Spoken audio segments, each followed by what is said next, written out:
Okay, I think I see it there. You got me? Yeah. Okay, I see why you're saying that for like Tip. it's a close the video is closer up than what I see. It look a little bit closer. Right. Okay. Yeah. So I'll make sure I pay attention to that. Let me make sure I get this up.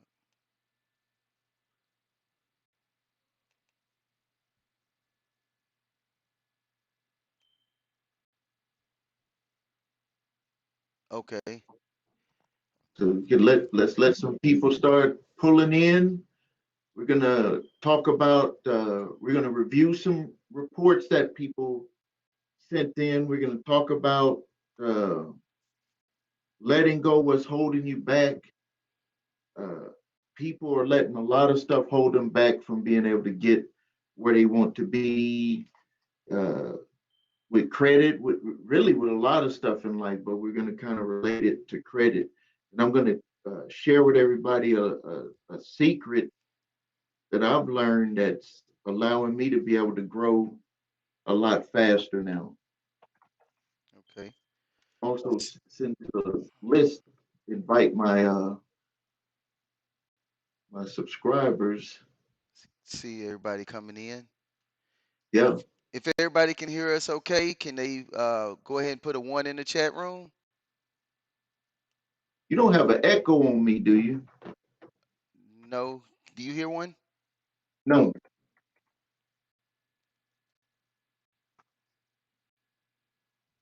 Let's see. Can see people coming into the chat room now. Yeah. Okay, this is the Credit Repair Shop YouTube channel, and you can reach us at 866-803-5781. And my name is Larry Williams, and this is Steve Williams, and we're going to just start this show off today. And Steve is going to talk a little bit about just thinking positive and having positive thinking while you're going through the credit process. Can you tell us a little bit about that, Steve? Yeah. So first I want to say hello to everybody.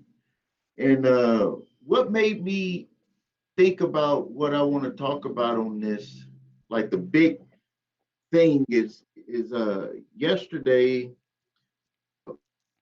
that probably already know it with the channel. Some of you probably don't. My wife is getting a transplant, so she's on the lung transplant list. And when I was she did a test yesterday where you could actually see inside of her heart, like you could see, see like see it moving, see it like just doing all these types of things that you probably couldn't even imagine. And while I was sitting there watching it, I was thinking to myself that there's so much that we don't know about our bodies, and there's so much that we don't even know about ourselves, and there's so much that we don't know about how to do things. And for what working and when you're looking at a doctor doing something, it's easy. It's easy to allow them to do their job. But when it's something that like credit or getting out of debt, for some reason, a lot of people want people to help them, but they want them to help them in their way, but they don't know what they're doing.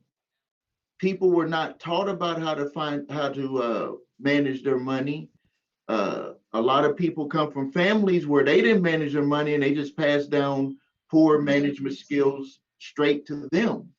So uh, while I was sitting there doing it, I was like, this will be a good topic to talk about on the positive thinking side of what we talk about with credit repair.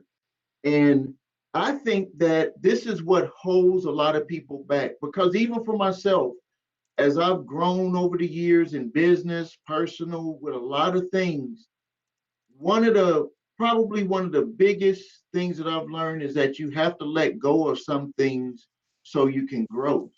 And when it comes to credit, if you don't know what you're doing, you're going to have to get with someone that knows what they're doing, and then you're going to have to execute on something that you don't know a lot about.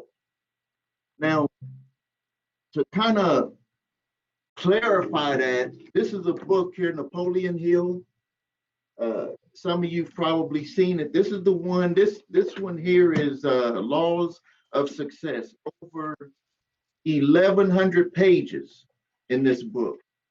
Now I'm just going to read you something real quick. This is going to bring this all full circle for you. In this book, it says here, once you have placed yourself under the influence of proper associates, you must adopt some definite plan by action to obtain the object of the alliance. That means that if you let's relate it to credit repair. If all of us are trying to repair our credit and you come to the credit repair shop, the goal is to repair your credit. In bringing yourself under the proper influence of the proper associates, that's people that know what they're doing. Like a lot of people seek help from people that don't know what they're doing. So you always have to get with someone who knows what they're doing, and then you must allow that team to do the work for you, and you must withdraw yourself from it. Because if you don't, you're going to keep throwing your, to use an analogy, your own ingredients into it, and you're going to mess up the finished product. It's like trying to bake a cake and you don't know what you're doing and you're just throwing stuff in there when you should just let the cook do it because they know exactly what they're doing. So if you've ever, to close this part out about the positive thinking, if you've ever looked at a business person and you're wondering how can they have all of these businesses and they obviously can't be in there working all of those businesses. How are they doing it? This is the secret that they use, is where they put together a team. That team knows the goal. They let that team execute the goal and they withdraw themselves from it. And the only thing that they do is they just keep checking up with the team to make sure that they're going for the goal. And you don't want to screw them up by saying, okay, we know the goal, but I want you to do this, and this. No. The only time that you change the ingredients of the goal is when, after a certain period of time, you're not getting the result that you want. That's the only time. But other than that, you allow that team to do the work. And as long as they're doing the work, the goal will be accomplished. And you don't have to always know exactly how that's going to happen because most people don't know how. If your credit is screwed up right now, probably the only thing you know is that you screwed it up. You don't know exactly how you're going to get out of that trouble. So I hope that that was a help for some people because I see it a lot. People send me emails, they send me text or letters or whatever, and they're like thinking of all of these different ways that they can uh, fix their problem. But I'm like, you got this all mixed up. You don't actually know what you're trying to do. Okay. So Okay. let's kind of jump right into it here. With since we got some people on, let's go ahead and jump into it. Okay. Okay. We had a couple things that we had talked about in our preview. We had talked about some of the things that's going on with these debt collection companies and how they're buying up debt right now. Can you talk a little bit about that?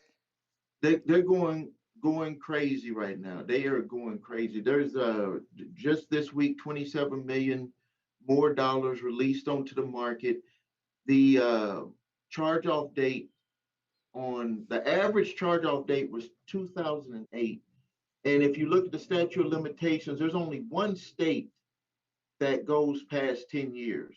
But majority of states are in the 3 to 6 year range of statute of limitations. So what they're going to do is they're going to send out the letters to all of these people, and they're going to make them think, hey, this is a debt that you have to pay. They're going to get them emotional, get them upset, threaten them on their jobs, all types of stuff, and calling neighbors, doing all types of stuff to get in touch with them. And what happens is a lot of people just don't respond, and it's going to set them up for getting the debt reset to where the statute of limitations is reset because they didn't respond to that letter that they got in the mail, and maybe they didn't even remember even owing that creditor. So I'm telling people to be on alert. That portfolio was for $27 million, but there's one portfolio, I think it was about a couple of weeks ago, was over $200 million Mm. in accounts that was sold, and the debt collectors are lining up right now to buy the debt. They're lining up so much to where the portfolio companies, I'm not even able to see how much is being offered because the debt collectors are, it's like an auction. They're saying if you got a portfolio, I'll buy it. The only time that I'll even ever see it being on that list just to see what's available is if a debt collection company just chooses not to buy it. So there's millions of dollars that is being bought right now. Credit card debt, payday loans, auto debt loans, student loans that are private student loans, jewelry store loans, uh, hardware store credit cards, small department store, clothing store credit cards. All of those are available. People have stopped paying them, and now they've charged off. And some of these are 2008. Like I'm not even talking about recent. I'm talking about these are old accounts that they're putting on the market. Hmm. Okay. Okay. Well, you can reach us at thecreditrepairshop.com. The number is 866-803-5781, and Greg will be there to answer that call. Yeah, Greg will be there. Let me just run through one real quick. This is one that someone sent me. Okay. I'm not going to mention the name because if we mention the name of the collection company, they'll blank out the audio on this video. But this is what they specifically said. Number one, it says that this is to try to collect a debt from the original creditor, but now this new blank debt collection company has the rights to this debt. They're trying to come after this individual for $926. For $926. And it says, unless you notify us within 30 days after receiving this notice that you dispute the validity of this debt or any portion of it, we will assume this debt is valid. If you notify us within 30 days after receiving this notice, you will dispute the validity of this debt or any portion. So the law is reversed. The law is reversed. If you do not say anything, you're saying yes to the debt. So even if this debt did not belong to you, it was somebody's name that was close to yours, or someone stole your ID. If you do not respond to this in the period of time that they state, you are giving them rights to do step number two, which is to place it on your credit report. So a lot of people contact us, they say, well, they put this collection on my credit reports. Well, if you would have just asked for a full validation and disputed it from that first letter, you don't give them the right to do that. And then they have to, if the ball's back in their court on them having to respond to your request. Okay. I just want to run through that one because I got several of these on my desk that we O- are responding to. Okay. So in that situation, once they've already put it on the report, what would their next action be? Next action is to do a validation directly to them. That's where you're going to ask them if it's a credit card account, if they've purchased a credit card account or any account, they must get the original contract. They must have all of your statements. They can't just have one statement. They have to show all of your payment history. They have to show the interest rates that were disclosed to you on each of your statements because that is the law. They have to disclose your interest rate all the time. They have to disclose your payoff all the time. If you pay the minimum or if you pay more, they have to disclose the payoff date. That's the law. So what you're doing is you're not running from it. You're asking them to prove everything about the debt, which is your right according to the Fair Debt Collection Practices Act, Okay. is that you have a right to validate any debt, even if you know it's yours. You have a right to validate every aspect of it because you want to make sure that they have the right amount. You want to make sure that they have all of your payments. Now, you might be thinking, I don't remember if I made this payment 10 years ago or 5 years ago or whatever. That's not what you're trying to do. You're trying to just get to see if they have all of the documentation. If they don't, they're gonna stop the collection activity because if they try to take it to the next step, which is to take you to court, it's going to get thrown out. It's going to get dismissed because you have a right to ask for that. So that's the next step. That what you would do is you would say, I want to do a validation of the debt. You need to send me all of the information. And some of the times they may not send it. If they're trying to take you to court, they may not send it, but this is a game that they play. They'll disregard your letter. And so I tell people to send it again, send it certified mail so you have proof. And then if they try to take you to court and they send you a court summons, you will answer the court summons. And I have videos on here how to do that. And then you would also attach to that response to the court that you gave them the opportunity to respond, to give you to do a debt validation. Right. And some of the times, what I've had from people that have done exactly what I'm telling you, they'll go to court. They responded with the summons. They attached the letter that they gave an opportunity to do the debt validation. Soon as they call their name up, the debt collection company would just say dismiss. Mm. They would just say dismiss. So one person was like, I wanted to at least say something. I was like, just hold your mouth and don't say nothing. You won. Okay. You won. Okay. We have a couple questions here in the chat room. Um, Mr. Reynolds, he's asking how much is your credit consultation or analysis? Well, we don't with my company. We just you could just send us your credit reports. Go to the number three scores.com, or if you have your credit reports, we'll just look at them. We don't charge for the analysis. We'll just look at them and tell you straight up what we can and can't do, or what we see on there, and then you can decide if you would like us to do the work for you. Okay. And James asks, does this include medical bills? Is this the same process as credit cards? Yeah, well, with the medical bills, we do a little bit different, but it's the same thing in the end. But to get it off of the credit reports, we would send uh, uh, uh, we would send to the bureaus and to the furnisher of the information on your credit reports, asking for them to provide the documentation showing that you allowed them to share your medical history with a third party, which is the number one, the debt collection company, and then number two with your credit reports. A lot of people don't know this, that they have to be very careful about exposing your information on third party websites or anything when it comes to your medical history. The HIPAA law states that. And you could have a procedure, like you could go and maybe you had a stent put into your heart, and the clinic's name is the Heart Something of America. And that's the name of it. Well, just by default, they've disclosed your medical history.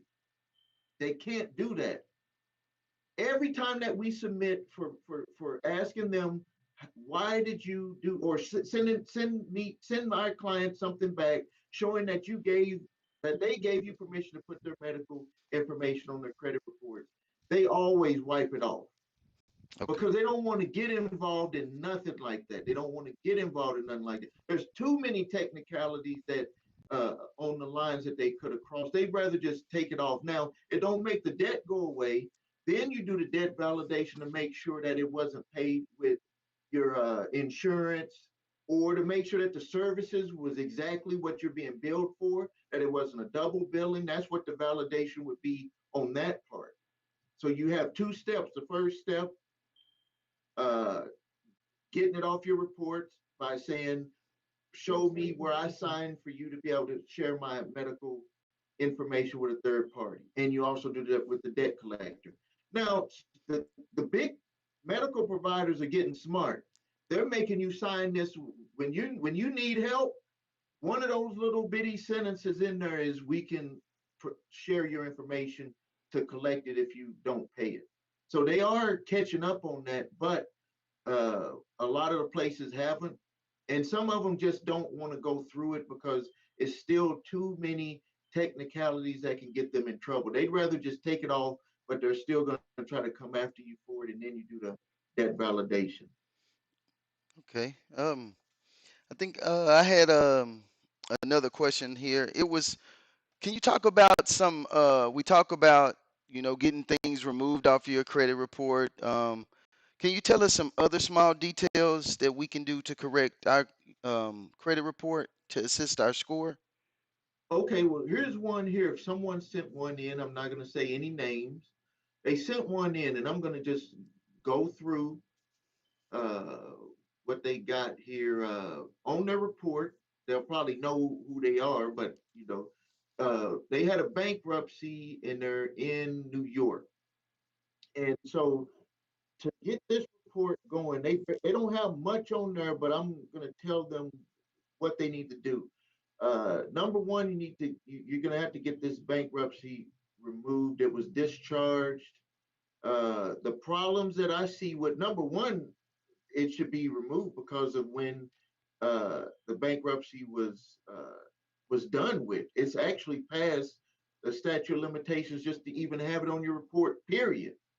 So you need to, number one, you could say that this is an obsolete or inaccurate information based on the statute of limitations. If it wasn't past statute of limitations for staying on your credit reports, you could dispute it as an obsolete account, even if it's a bankruptcy. Usually, after 2 years, you can get that removed. Next thing on the report, they have an open account, credit card account. They're managing it at a good rate. They're not,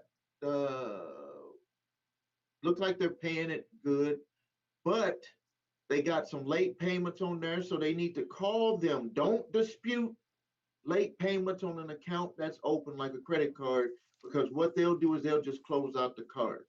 You want to call them, and if you've been paying at least 3 months or more with good payments, ask for a courtesy to remove the late payments. They'll usually do that. The other thing to pay attention to on your reports is to get rid of those old addresses. And if your name is misspelled or if your name is different on each report, you need to get it the same way on each, because if you look below there, they say that you have aliases for your other names, even though it's not an alias. You're not running around saying that you somebody else another name. It's just that when you either filled out an application or when someone typed it in from your application, they misspelled something.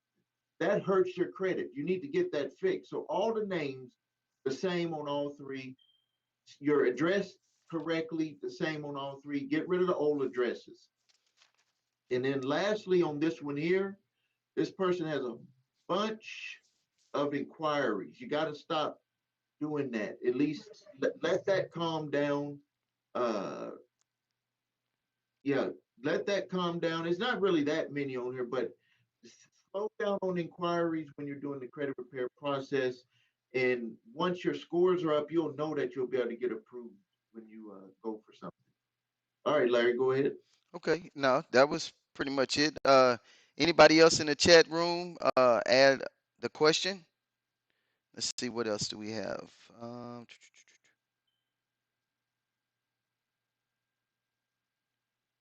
While you're looking that up, there was another individual they are, see here. I'm trying to find. This is a report. Okay, I have one. You got one? Yeah, I have one. It say I called the collector and offered to pay the full amount of 250, and they asked if they would delete it from my credit report. They told me they don't do that. How can I go about this? Yeah, I think I answered that in the chat. Uh, you just go ahead and pay it. Negotiate if they're not gonna go down. Try to negotiate and pay it for less. If they don't, just go ahead and pay it, and then you could do two things. You have two solutions. Solution number one, have it show as a positive account. You'll have proof that it would be positive and paid. It's not going to hurt your credit anymore by doing that. It's going to actually have it go up because it's not resolved. I mean, because it is resolved, it's going to actually help your score go up. They're going to stop reporting anything on there. Uh, Option number two is after you pay it, you turn around, go to the bureaus and resubmit that it's an obsolete account. Attach that information to it from the payoff, and usually the collector, because they pay a fee to keep having the information re-reported on your reports, they're going to probably choose not to respond, and it'll get removed. Uh, Even if See, the reason why they don't want to, they say that we don't do that is because if they put information on your report, good or bad, or remove something, they're charged by every line of data that they either put on or take off on your reports. And they're probably figuring they don't want to pay the extra fee to do anything else with that account. That's what they're probably what's going through their mind. And so they're just like, we don't even want to touch it because we're gonna have extra expense on our end. Okay. And I'm trying to find this report that was sent to me. Okay, they're in Oakland, California. Let me just real quick run through this one. From what I saw, credit scores are in the fives across the board. Uh, what's hurting them is charge offs. Like this individual has a bunch of charge offs. Like on this report, if you are here, uh, you got number one, you got to take care of these charge off accounts. Some of them are very small. If you can do settlements, uh, I mean, first validate and find out who has it, if it's going to be with a collector or if the original creditor still has it, and start figuring out a way to get these taken, to get these number one resolved, and then if they're willing to get them removed, because that's when I'm looking at your reports, and this the Oakland, California, uh, that's what's really holding you back, and it's just that when I'm looking at it, it's just that. If you can just focus on that, you'll be able to get yourself into the sixes, and then you can start building on your credit. Okay, you got another one there. Let's say I wrote to Experience saying, please provide proof I have a contract with the collection company. I provided the account number and they wrote me back saying no account number found. Yeah, no, well, first of all, you don't you I mean the way you're saying it, they uh they should have removed it. If you submitted it to Experian, you said you want the account number from them or provide me documentation from them. They're going to send it to that collector or that creditor. And then if they don't respond, they're going to send that back. Read that one more time for me. The second half of the question says the report they sent me back has the account I asked for. Are they are they playing games? Yeah, I think it.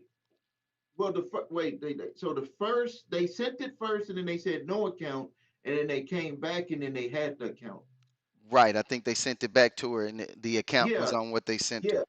yeah. They what they did is in the first, probably that first letter, they didn't.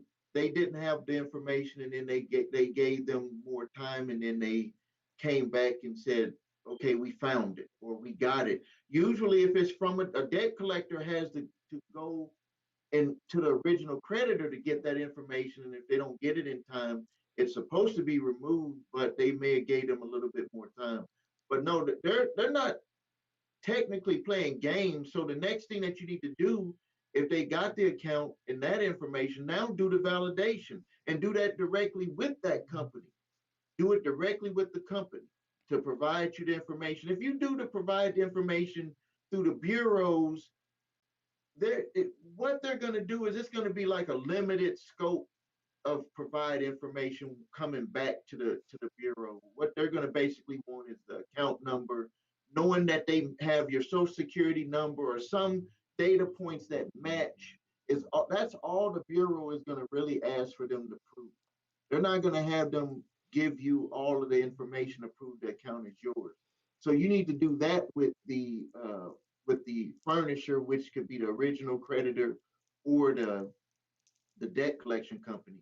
And with an original creditor, the validation of debt is very limited. You're not gonna they don't have to prove like a debt collector because they actually was the original person with the account. So you would basically be going back and forth with them to see if everything, like all of your payments and everything were done. When you're dealing with a debt collector, the way that you end up trapping them is to make them prove everything about that specific debt. And it's harder for them because they didn't originally make the loan or credit card or whatever. So they got to go digging and getting a lot of information. And if they don't get it, a lot of the times they're just like, just forget this. We bought it for a couple of dollars anyway. Let's just not get involved with this one. Okay, okay. I wanted to answer the question from Shannon Anderson in the chat. They was asking, what's the price for your service? Again, you can call Mr. Greg at 866-803-5781, or you can go to the credit repair, the creditrepairshop.com website, and it can. Yeah, and we charge for our starter credit repair services, which will include settlements up to a certain amount to $5,000 is $584. We have payment plans that make it affordable. So if you need to work with us that way, we will work with that. And we work on your credit. So we have one fee and we work on it for a full year. It don't always take that long. Every situation is different. Okay. And I also had a question. James had asked, are you licensed and certified to serve in all 50 states? Yeah. Well, some states don't allow and some states don't require, but yes, yeah, some states don't allow it, like certain states don't allow credit repair. So we give a lot of advice in those states. And then certain states don't require, which are some of the states that you would think would require it don't require anything. And then like states like mine, the smaller ones, they do require you to be licensed, and you got to have a bond also. So if you go on our website, you can see that on there. Okay. I think And we got it on the bottom of each page. okay. Okay. And Striker, I think, and you already went over that earlier. He says, so you recommend removing old addresses off your report. And I think you already answered that question. Yeah, yeah. Okay. And we have one that just came in. It says, I have a student loan with a misspelled name and address on my credit report. What should I do? You should dispute it with them that it's inaccurate. That if it's wrong and you believe it's wrong, then you can dispute that information. Now, if it gets corrected, then you're gonna have to go, figure out uh your steps that you're gonna go after that. That would be considered a technicality to get it off, uh, which I know a lot of people deal in that with credit repair. Uh, those are loopholes and stuff, but to be 100% with stuff, if you can do that, but if it is yours, you got to figure out a way to deal with that. Okay. I don't see any more questions today. There Uh, was one here that said, did you address the BK bankruptcies validate and okay. remove the discipline? Yeah, I think we did talk about that at the beginning, but real briefly. Yeah, number one, see if it's past statute of limitations for being on your credit report, which a chapter 7 will be 10 years, chapter 13 will be 7. That can remain on your reports. But there was a law that was passed about 3 or 4, well, about 4 years ago, where they will take it off of your reports. A lot of people's bankruptcies in public records were, as long as you notified them, and some of them they did on their own, they would take those off. I think they did that to allow people to go out there and be able to get more loans. But yeah, that's the what you would do. You're not going to do a validation on a bankruptcy. Okay. You've already signed in court. They got a lot of stuff on you about that. What you're basically just trying to do is just to get it removed so you'll be able to move on. Okay. Okay, we got another one just came in the chat. It says, "How long will it take to fix my credit? I have 7 charge-offs." The fast way is you do the validation to make sure that you got to pay those charge offs. None of them pass statute of limitations. If they are, then your credit could be fixed in 60 days. Could be where it'll be repaired. Not to say that your scores will go up. That's going to be determined on if you have other good credit that you're paying on. Uh, if you're like most, though, some of those charge offs are going to need to be paid.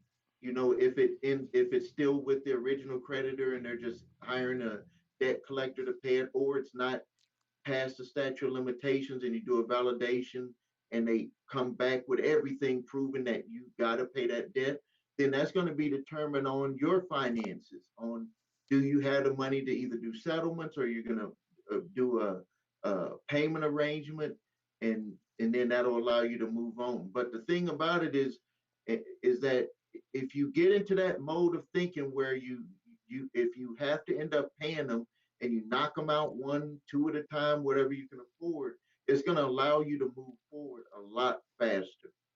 But it's different for everybody. It's going to be different for everybody. Okay. Okay, it's another one just came in. It says, "By disputing the student loan, should I send a validation letter first?" With the student loans, it, okay, this is the way we do it. If the student loans are closed, like they're just bad, like you're not paying on nothing, then you can do a provide documentation for the student loans. Potentially could get them removed, especially if you had deferred some student loans, and some of them are duplicates. Some of those will get removed. If it's student loans that you have in deferment, then what you should only do is you should dispute them and just say that they're duplicated accounts, and put the account numbers for the ones that you believe are duplicated, or you could say that all of them are duplicated and you can let them try to figure it out and then get them removed. So you got uh, it's two strategies. One is where if you not paying and it's like I don't know what I'm going to be doing about these, and you're just trying to get them removed for right now so you can get something that you need to get and deal with those later. Or if it's where you're dealing with them, got them in deferment, or you're making payments, but they got duplicated accounts, and you only want to have shown what you're actually paying on, then you can dispute all of them and say just duplicated accounts. And sometimes we've seen where they've taken them all off and then they put the ones that they have in deferment back on there. Okay. Okay. Okay, I have another question, and it's, once all the charge-offs are out and no late payments, how how to start rebuilding credit and raise my score? The One of the ways is you can go, if you're a renter, I suggest getting your rent reported on your credit reports. There's several of the bureaus are offering these credit boosters and these things. These are lower cost ways to increase your scores. That's where they'll put your cell phone, your rent history, some different things that they'll do to boost your scores. Some people that I've seen do it got like a 30, 40, 50 point boost.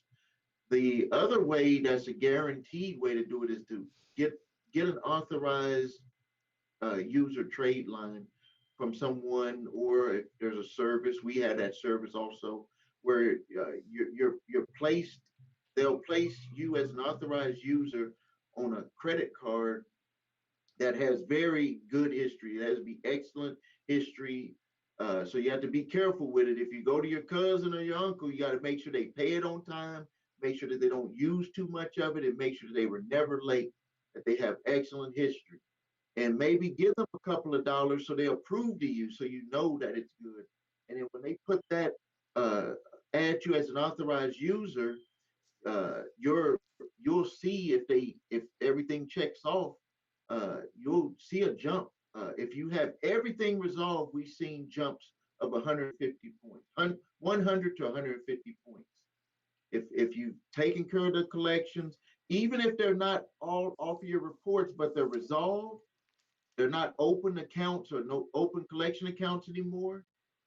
We've seen huge jumps when we've done it for people, and then other people that have done it for relatives. It's a huge jump. Okay, that would be a good thing. Okay, I hear Sharon, are you handling Santander accounts? I've been paying on time, but I feel like they use their internal scores when I purchased in 2018. Yeah, well, what we're doing is we're sending out a demand letter through a law firm that I contracted with. The demand letter states that in there about the not knowing about the internal score that was mentioned in the settlement. It also tries to, tell them that they would like to have the vehicle paid off, the debt forgiven, and they get the title, which is also in the settlement. Now, here is the other side of that, though, is that the Santander, which is a multi-billion-dollar company, they can hire the best attorneys, and they went against the attorney general's attorneys, and they have a bunch of loopholes. That so one of the biggest loopholes is that they have 1 year to figure out what they're going to do with the accounts.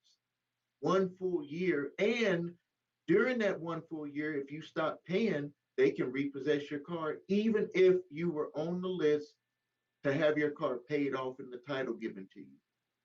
So, what I suggest people to do is, just, if you can afford to do it, have an attorney do it, or you can have our service do it. Send your demand letter. What they're doing when they get the demand letters, they send it up to their executive team. The executive team reviews it, sends it up to the attorneys. But even if the attorneys state that your car should be paid off, they don't have to act on that right away. They're probably just putting people on a list and just waiting for the time clock to run out, and then they start paying off people's cars. But that's just what those customers are in. I don't think it's fair, but that's the game that they've done. I mean, the game that they played on that settlement. They knew exactly what they were doing when they agreed to their terms, and they got, it looked like it was going to be the best for the consumer, but it's really putting the consumer in a worse position. And they are also sending out, and this is one someone sent me a letter. What they're also doing is they're offering people a low interest rate refinance, where they had always said we don't refinance any vehicles. They're offering people a refinance, but when you look at the terms, you have to opt out of the settlement. So you can actually refinance, get a low interest rate, and then at the end of the year, or when they start to settle, or you never know, after you sign that paperwork, they might send you something from the attorney general's office saying, you did qualify to have your car Yeah, paid for. right. And now you're paying. Now you're paying and you got a whole new contract. Right. Okay. Um, let's see, we have another one here, and it said, I have deferred my student loans and I have much credit card debt. How would I raise my credit score, which is now below 500? You're gonna have to pay those credit cards down. And I know that sounds a lot easier said than done. And that's why I talk about this positive stuff, because a person just like you that just asked that question, and then I come back and I say, well, you're gonna have to pay that down. And you probably thinking, well, damn, if I had the money, I would have already paid it down. I wouldn't even be on here listening to you. You'd be like some of these other people that put notes like, pay your bills. That's how you get your credit. Right. People be putting statements like that. Okay. This is what I would do. This is what I had to do. Uh, your situation, you're going to have to figure out a way to pay down that debt. First thing first, sit down and look at how much money you're spending. Look at where your money is going. Don't be afraid to do it. Sit down, write it on a piece of paper. And then if you see that you're just wasting money, it's going to be two answers. Either you're wasting some money or you don't even have enough money to pay your bill. If you're wasting money, then you start paying some money, paying pick one of your cards and start paying that debt down, because they're basing your credit score on how much of your credit card you're using. You need to be under 30% to be optimal to get a high credit score. Uh, so if you have money, you're just spending it the wrong way. That's option number one. Everybody else, including myself years ago, is in number two box, where you spending way more than you're making. And so you're gonna have to do some cuts. You're gonna have to look at what you're spending your money on. You're gonna have to start cutting. And then if it comes to where you're gonna have to figure out a way to bring in more income, you're gonna have to figure out a way to do it. If you're serious about getting out of that situation, because if you don't, I don't know no other way to pay off stuff and you don't make enough money. I don't know no other way to pay that stuff off other than figuring out a way to make more money. Right. And but the first part of that is to see where you're at and then putting together a plan to do that. Uh, it could be either, and I don't like telling people to work more. Everybody's already working too much. Is to figure out something that you can do that you can probably do from home and be able to make a substantial amount of money for using less of your time.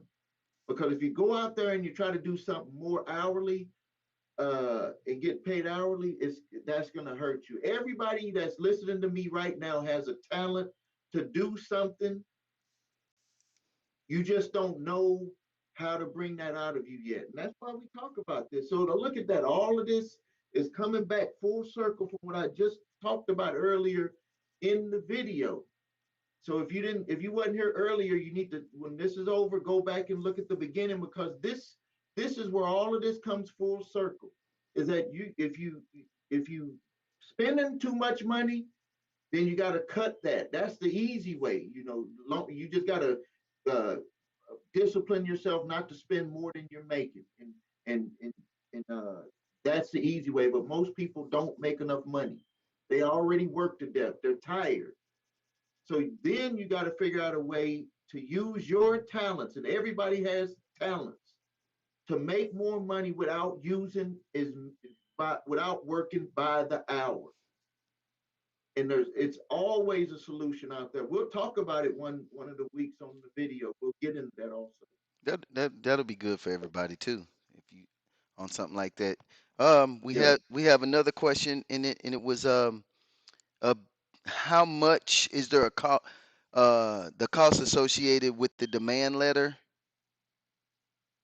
Yeah, with the Santander demand letter for the attorney to draft it, it's on his letterhead. He makes the demand. He also has his number on there if they want to respond back directly to him. Now he's not representing you, because technically he can't represent you, especially if you're not in his district. But any attorney can send a demand letter stating a demand from anywhere. They can all do that. They have that right. But it's $500 for him to do that. He sends it to them, and then we get a copy over to you, and then it's in their hands where, on their timetable on what they're doing. We also have one where he drafted the letter, but you could just use it for yourself. You would know because he read over the whole lawsuit and the decision on the lawsuit, and he drafted a letter that people can use themselves. It's two of them. One of them is to get the debt forgiven if you had your car repoed and the negative information off your credit reports. And then the other letter is if you still have your vehicle, but you feel like they did the power booking on you, that they took advantage of you, the interest rate, all types of stuff. There's a second letter that he put together that you can use yourself on that one. That one is $250. We have and I'll put a link here in the video. You can get that one, and it's $50 to start it, and then we offer a payment plan on that one, or you can pay the whole 250 on that one. uh but I can tell you that the something's gonna happen from those letters. Like when I talked to Santander, the rep at Santander, they said that they've been getting thousands of letters. Like I came up with doing this, and I'm thinking I done came up with this ingenious idea to send letters to them making this demand. And when I talked to them, they said they're getting thousands of letters from thousands of attorneys all over the United States on this. So other attorneys either read it and they felt that there is an opening to get something done on this. They had the same thought that I had with it, and so. But the big thing about it is, it's just like if you go to court with an attorney, they can't tell you you're going to win. You know, an attorney can't tell you you're going to win. So you still have to.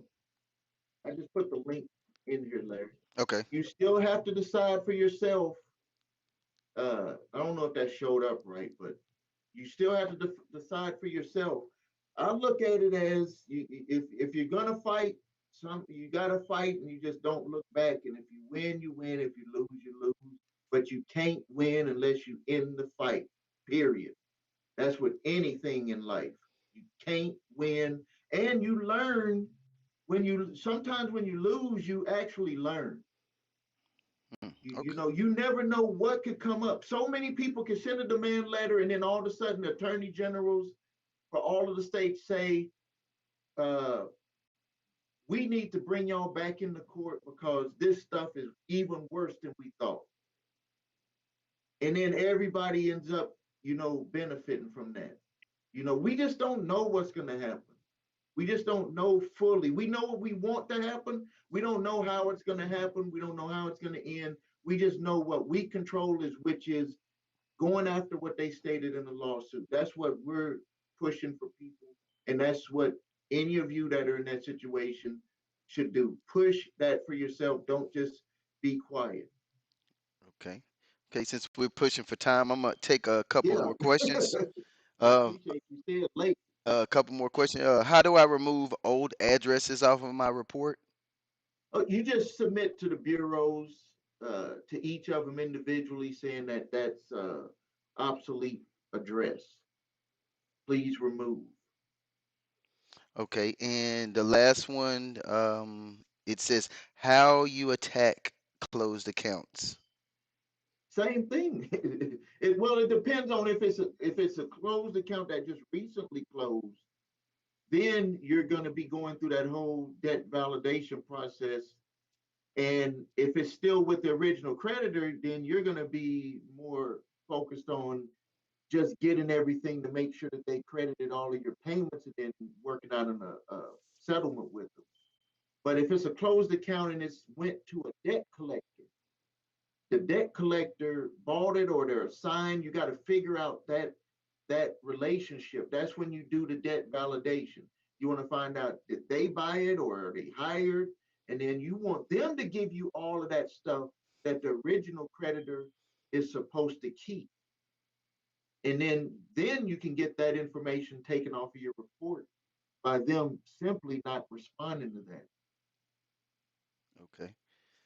Okay. I don't think that link. I'll put the link to the Santander after we finish up. Okay. It's not letting me put all of this on there. Okay, I'd like to ask everybody in the chat room if they could hit that like button and just share the video, get it out there, get it around. We know Steve has some good information. I'd like to also remind everybody to go to thecreditrepairshop.com. The number is 866-803-5781. And Steve, if you can go ahead and close out everything. Okay, I'll get it closed out. All right. Thanks, everybody. Everybody have a great weekend.